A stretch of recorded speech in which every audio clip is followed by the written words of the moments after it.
If you're looking for more horror outside of the mainstream, look no further than Unsung Horrors, a podcast about underseen horror movies.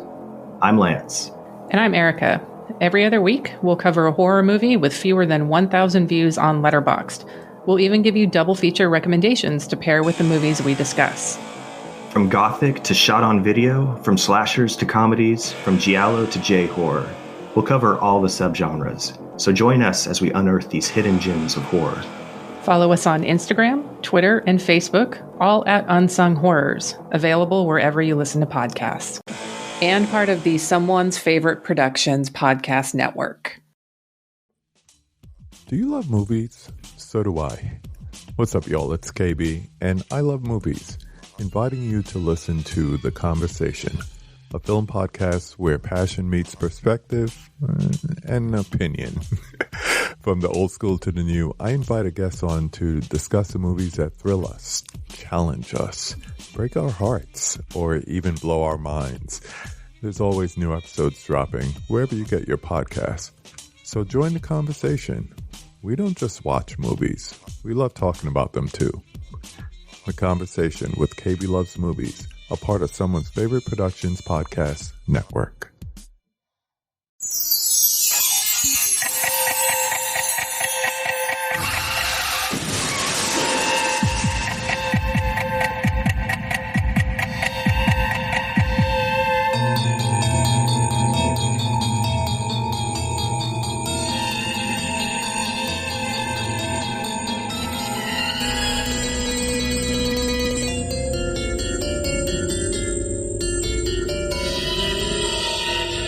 Hey there, I'm Chris Stashew. I'm Mike White.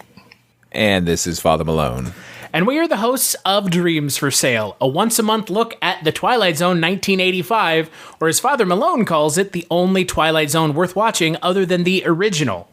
On this episode, we are further venturing down into episodes of the second season. Those episodes would be 5 and 6. Why are we covering 2, you might ask? Well, all of a sudden, the show decided to throw us a 180. Not all of a sudden. We discussed it a little bit on the previous episode about how the show pretty much got canceled. Correct me if I'm wrong, Father Malone. It was canceled, moved around, something. So all of these episodes are only 20 minutes, 24 minutes long. So we're going to treat this similar in the way that we treat Chronicles from the Crypt, which is we're just going to start covering 2 episodes, an episode of our show now. So buckle up, because I think this is going to be the way it is for a while, right? I think maybe until the end of the show. Oof. Pretty much, yeah. Boy. Go back to the hour-long format, really, other than occasionally. Yeah. Well, that is a bummer, but on this episode, we're going to be talking about the Toys of Caliban and the Convict's Piano.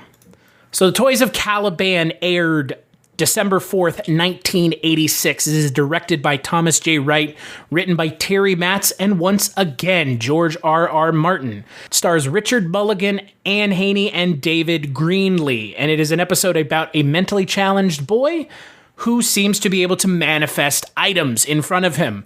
I know we talked last episode about how this episode might be a little problematic. It does involve a mentally challenged character. If that upsets you, just getting it out of the way now, because I'm sure there's no way we can't talk about it. So, Mike, what did you think of the Toys of Caliban?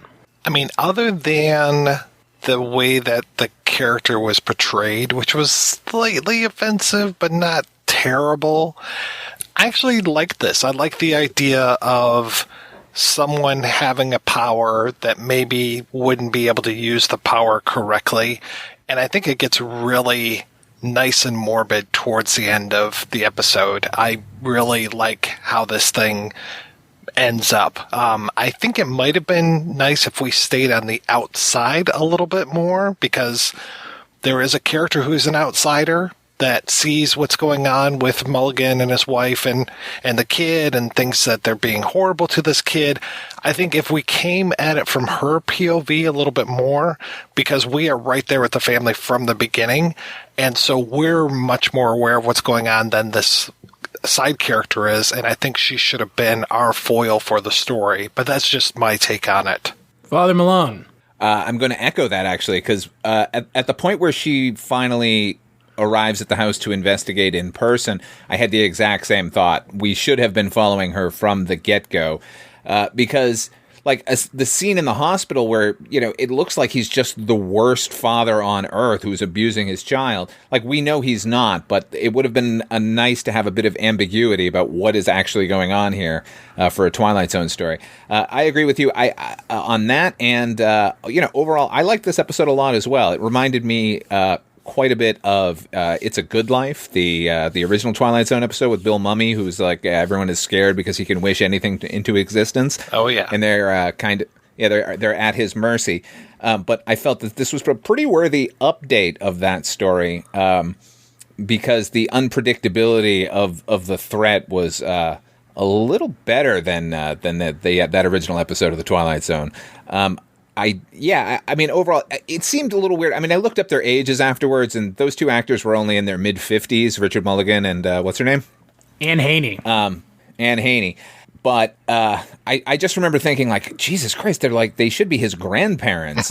Like, and if that had been the case, it actually could have made the story a little bit better in that maybe something really horrible happened to his parents. Exactly. Other than me pontificating about what could make the episode better, I will just say I did like the episode. And as you said, Mike, like the ending is kind of a gut punch, which is a deserved one, which sometimes this iteration of the Twilight Zone can get into, and when it does, it seems to do it really well. So overall, I like this one. So I had actually made a joke on the last episode about not looking forward to this episode because I had watched the first couple minutes and I had seen David Greenlee's performance, which is, like you've said, Mike, it's not great. But I don't think there's any, I don't know, what do you guys think? There's no good way to approach this role. Not maybe good, but like there's no way to approach this role without possibly stepping on a landmine that you just kind of have to step on. Yeah, I mean, some of my favorite characters and movies over the years have been around this subject. I mean, I absolutely loved, the Lenny character from L.A. Law, it's just, or Benny. I thought you were going to say Of Mice and Men. I was like, I know who Lenny is, but I don't think you're talking about that. And, I grew up on stuff like this, like Normal People with, what was Sean that Cassidy. Guy? Sean Cassidy, thank you. I mean, there was at some point, it became bad. And I'm not sure when that was. It was still okay with, like, Mickey Rooney playing Bill. But once you got to my other sister, the Rosie O'Donnell portrayal, yeah. That's when things started getting pretty rough. So this makes it under the line for me. I'm still okay with this performance. Yeah, I'm with you. It's I'm not gonna rag on it for its portrayal of someone who's mentally challenged. It's just I don't know. He's kind of overdoing it, which is fine. You want to overdo it, fine. Outside of that, this is a brutal episode. I mean, straight up. This is in the top 5 of the episodes that I've watched of this show. Probably in the top 5 of any anthology show I've ever seen. Primarily due to how fucking brutal the ending is. Because it is so brutal, I didn't see it coming until... I mean, I'm sitting here in my office watching this episode. My wife is sitting on the other side of the kind of this monitors from me. And I let out an audible, oh, holy fucking shit, is this where this is going? I mean, I was shocked. I know that I tend to be the one who gets... things put past him, and that's fine. But man, I didn't see the ending coming. To your point, Mike, or Father Malone, they don't look like his parents. They look like his grandparents. But I will tell you, seeing Richard Mulligan again in this show is welcome because he was good in Night of the Meek, and he's good here. He's even better here. But then again, the character he's playing in this episode, I think, has a lot more depth to him than drunken guy who becomes Santa Claus. Yeah, 100%. I completely agree with that. And once he says the story about the puppy, then it's just like, oh, fuck, we are in for a ride now. And then when he wishes his mom back, and it was just horrific. Oh, you know what they say? I heard a character in a film once said, sometimes dead is better. I mean, it's kind of like they have their own pet cemetery inside of their house. Oh, yeah. With this kid. Look, I was looking and looking and looking after I watched it because I was like, there's no way that this story wasn't done in the first original run of the show. Nope. This is an original episode. Yeah. And it's shocking how good this is, given how kind of lackluster everything we've seen up until this point in season 2 has been. This is brutal. And I'm here for it. I loved it. I loved it a lot more than the last thing I watched George R.R. Martin write for this show. And man, just everything about it is so good. This is one of these things where I'm like, you just need to go watch this. It's on YouTube in its entirety. And I am so curious to hear how the audience feels about it, because either this is an episode you love, or maybe you're just completely turned off by how dark it gets, because it gets pitch black there at the end. Yeah, it's pretty dark from the get-go. I mean, when you imagine these people's lives trapped in this house, like, this kid's caretaker, effectively, like, it starts bad and gets worse, and then somehow gets worse than that. I mean, they blow themselves up at the end. I didn't even see that coming. I'll be a nitpicking asshole now, and just say, when you have this kid who can see a picture and make it manifest physically, and they haven't given him pictures of, like, say, bundles of cash, right, so that they can move out of this fucking hovel that they're in and maybe be on an estate somewhere where they can, like, tend to this child's obvious gifts. They needn't have done that necessarily, but, like, they made it so that, the kid bases what he's going to make appear on photographs. So why wouldn't they go there? And the other thing is, like, they were obviously, like, leaning into the fact that the kid no longer needs the picture. He can just make it happen now. Like, he wants that donut. He knows what the donut looks like. He's going to get it. So maybe the let's look at this fire together at the end is the best possible outcome. Yeah, I agree with you. It would have been, I mean, I probably would have approached it a little differently too, as far as the, let's be someplace like a big old white room someplace. Let's have a big white room where you can put the kid and he doesn't look at anything in order to manifest. Yeah. It was so funny at the end when there's just that little tea towel that's been hiding all those books, and the kid's just like, whoa, hey, look at all these books. And it's like, you couldn't see him behind the tea towel, huh? Okay, that's all right. Yeah, and why at this point in their lives do they even have books in their house? There should have been no pictorial evidence anywhere. Yeah, the logic is a little tenuous. Just by a little, I mean a lot. But so if they gave the kid a Spider-Man comic and he manifested Spider-Man, would he just get the corpse of Peter Parker in his house? Yes, yeah. Or it might be the clone. I'm not sure. Yeah, it would be Scarlet Spider, actually. It would be Ben. Oh, what the hell is the character's name? Ben Reilly. That's who it would be. Yes. Good. I don't look. I think it's a testament to the quality of this episode that the three of us were able to suspend disbelief, because, like you just pointed out, Father Malone, like, this episode is holding on with tenuous threads that at any moment could swing loose. But they don't, because I think it's something about Richard Mulligan and Anne Haney's performance that just, it draws you in and it does not let go. And Haney is one of those actresses where even when she was 50 years old, my God, did she always seem like she was so much older than she was. She just always seemed so frail. I was shocked that she was not in her 70s in this particular part. Mm-hmm. I figured Mulligan was probably in his 60s, but she was definitely in her 70s, and it turns out they were both around 55. So I don't know what that says about the aging process these days, where people are looking better and better. But to be fair, doesn't David Greenlee kind of also not? Hello, my name is Kevin Tudor, and I'm one of the 3 hosts of Almost Major, a film podcast dissecting many major indie studios and the films they release. Every week, myself, Charlie Nash, and Bryden Doyle discuss overlooked, forgotten, or bona fide classic indie films via studio-specific miniseries. We've previously covered numerous films from Artisan Entertainment, Lionsgate Films, and New Line Cinema. Titles including The Blair Witch Project, American Psycho, Dogville, But I'm a Cheerleader, Saw, Requiem for a Dream, and Ringmaster. You know, the Jerry Springer film. Anyways, we have a fun time every week, and we hope you will join us. Subscribe to Almost Major wherever you get your podcasts. Now proudly a part of the Someone's Favorite Productions podcast network. look like a kid. It's what's weird is everyone in this segment looks older than they should be. And because they're somehow older than they should be, maybe it kind of works. But if David Greenlee, if the Toby character were played by a child, it would stick out like a sore thumb. This seems to me like Toby is not a child. He's like an adult, right?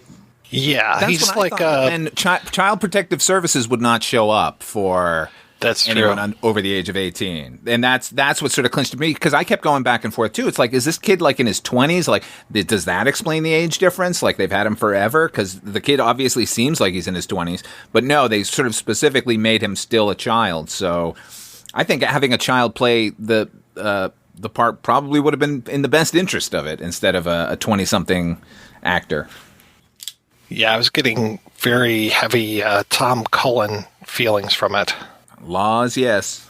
But I think, outside of the kind of the obvious issues, if you look at this for way too long, this is a wild experience that needs to be, if you're a fan of this kind of show, of Twilight Zone, this is right in the wheelhouse, like you mentioned, Mike, of the original episodes.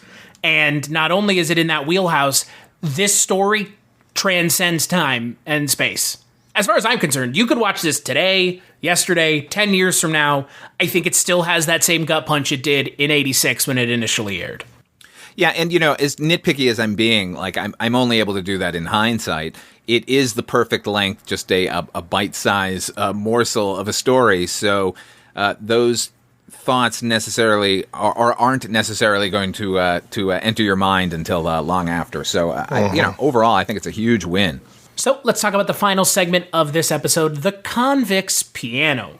So The Convict's Piano is directed by Thomas J. Wright, written by Patrice Messina and James Crocker. It stars Joe Penny as Ricky Frost, a wrongly convicted piano player who's in jail, and he plays a magical piano. And he goes back in time, or forward, or sideways. It's not very clear. Yeah, I think it's almost always back unless he was playing something contemporary. So, like, had they brought him out, like, the Barbra Streisand songbook, and he started playing something from 86, 87, okay, then he'd be, moving somewhere outside of the prison in contemporary times. But having your Scott Joplin's, your other standards, he manages to move back in time. So what did you think of this one, Mike? I actually really like this. It made me really wonder why I know Joe Penny's face so well. He is super familiar. And I looked him up and I was like, okay, yeah, I probably have seen him in a bunch of stuff, but it feels like there's something that I'm missing out on. Maybe it was like Jake and the Fat Man or something where it's like, I know I saw him a bunch when I was growing up. And I am still kind of curious about the Norman Fell character. Like, how much is he in on this whole thing? Does he realize that this is a magical piano that he's having Joe Penny play? But I did really like how the powers work and then how it kind of got transferred, and that the guy who done him wrong, done Norman Fell wrong, ends up getting his comeuppance all these years later. So it's kind of a nice little way that the story ended for me. So I dug this. It felt very classic Twilight Zone to me. What'd you think, Father Malone? I'm going to echo that entirely. Yeah, definitely like a really great episode of the old series. A good episode for this iteration of the series. I liked it a lot too. Always welcome to see Norman Fell not playing Mr. Roper. Yes. An actor with range who sort of got pigeonholed there for a while.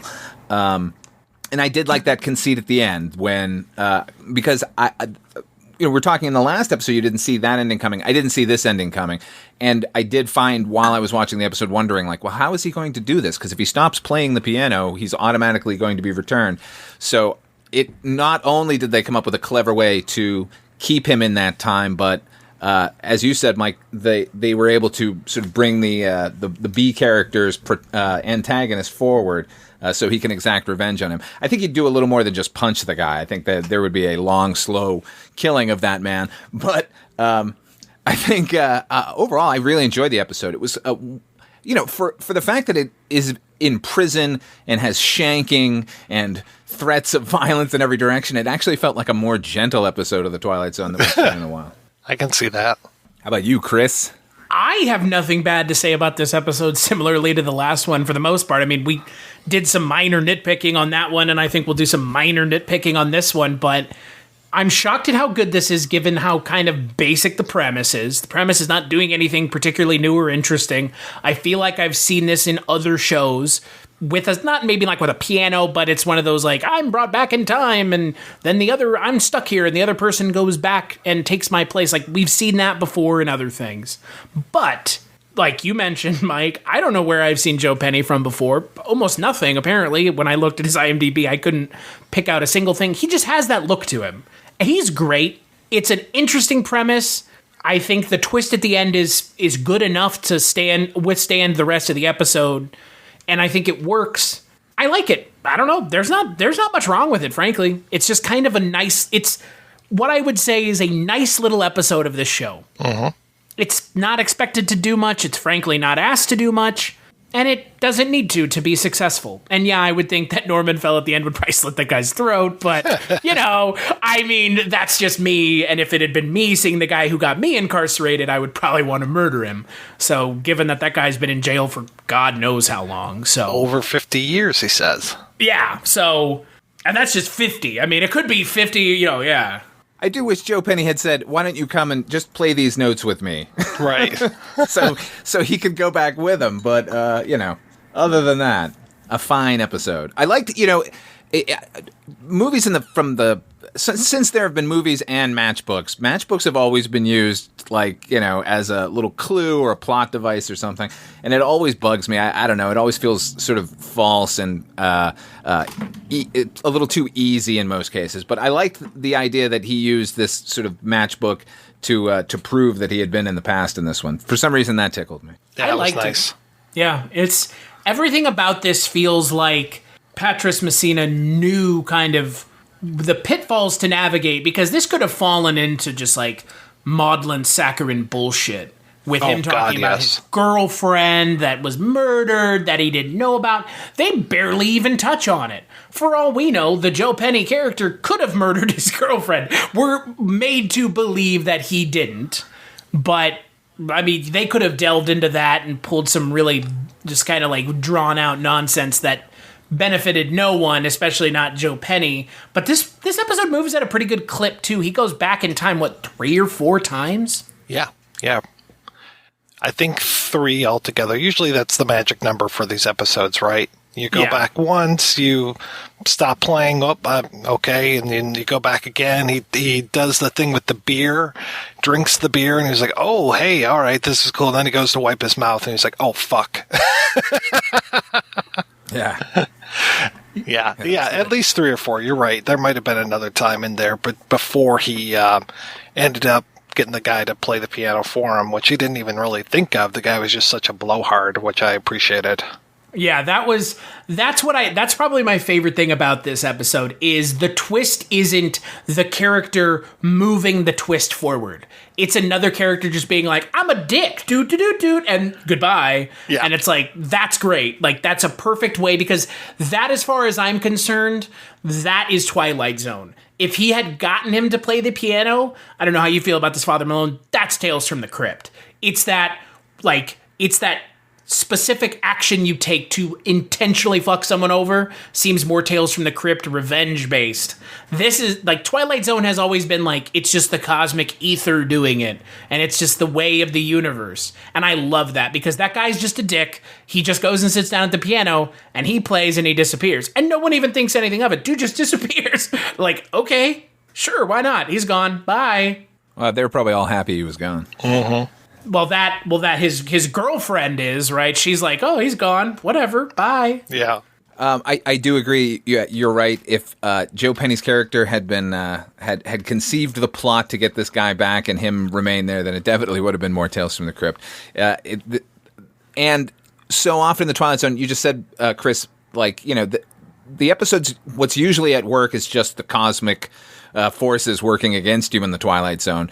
And usually when they do one where the cosmic forces end up working in your favor, it is so treacly that you can hardly stand it. So it was nice that they found a balance here where it was just like likable characters in a bad situation, and then everyone sort of gets what they want, and it didn't feel too saccharine or sentimental.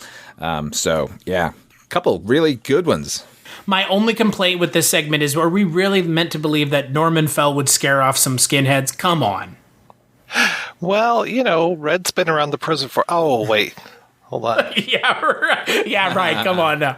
It's funny, like Norman Fell showing up, scaring off the skinheads, just to me is hilarious. Get on out of here, skinheads. This is an old man. You could kill him and no one would bat an eye. What are you skinheads doing? Was one of the skinheads a little person? I think so. Okay, because when they try and confront him in the piano room. Yeah, because there was a behind the shoulder shot, over the shoulder shot, and I was like, okay, either that guy is standing on a different field or plane, or he's a little person, but I couldn't really I didn't see the shot before the reverse shot. Well, all I know is that one skinhead just looked really intimidating, and by really intimidating, I mean not intimidating at all. It's really squirrely-looking bald guy from Central Casting. So on the next episode of Dreams for Sale, we're going to be taking a look at episode 7, The Road Less Traveled, and then we're moving on to the way that CBS decided to air the show from now on, which is 2 half-hour shows aired back-to-back. So we're going to be covering episode 8 as well, which is The Card and the Junction. So until then, where can people find you, Father Malone? You can check me out at fathermalone.com. I got links to everything I'm sort of working on, particularly my podcast, Dark Destinations. It's a half-hour radio drama. And you can also hear me over on Chronicles from the Crypt, which Chris and I do about the HBO television series Tales from the Crypt. What about you, Mike? As always, you can find me over at projectionboothpodcast.com, where I'm doing a weekly podcast all about the movies. And as for me, you can find me on a couple other podcasts that I do with these guys. Mike and I do a Barney Miller podcast together. Father Malone and I do a Chronicles from the Crypt or Tales from the Crypt podcast together. And we all come here to do this podcast. So it's kind of like it's a meeting of the minds in a way. You can find me on Twitter at Christmas Claus. Big thanks, as always, to Roxy Drive and Neutron Dreams for the music for the episode, and we'll catch you on the next episode.